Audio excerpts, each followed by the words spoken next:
Today is day 4 of the partial government shutdown. President Trump pushing for lawmakers to agree on a funding deal that he negotiated with Senate Democrats. A test vote expected today. House Speaker Mike Johnson facing pushback from fellow Republicans to include the SAVE Act in the bill, which would require proof of U.S. citizenship to vote. But Senate Minority Leader Chuck Schumer already vowing to block it if it arrives in the upper chamber. President Trump still optimistic about a resolution. Watch this. I spoke with Speaker Johnson, I spoke with Leader Thune, and I think they're pretty close to a resolution.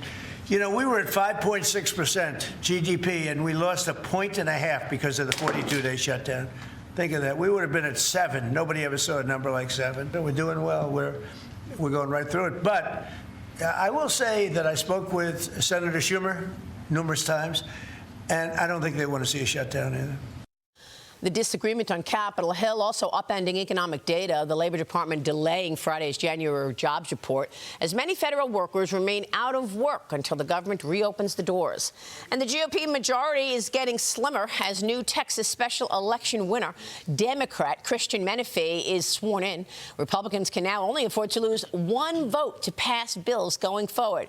Getting tighter and tighter, Liz Peek. Good morning to you. Your reaction? Good morning. I mean, talk about snatching defeat from the jaws of victory.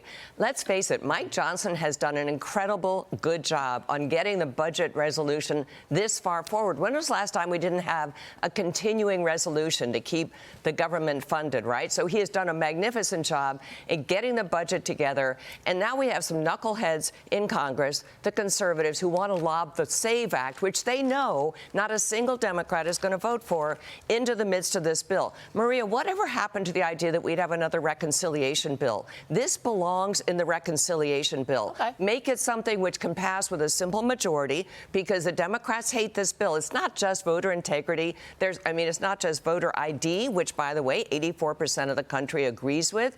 There's all the other kinds of things like purging voter rolls and stuff, which Democrats are absolutely opposed to. So let's get through this. President Trump is right. It's all about the midterms now. It's all about growth. It's all about the economy.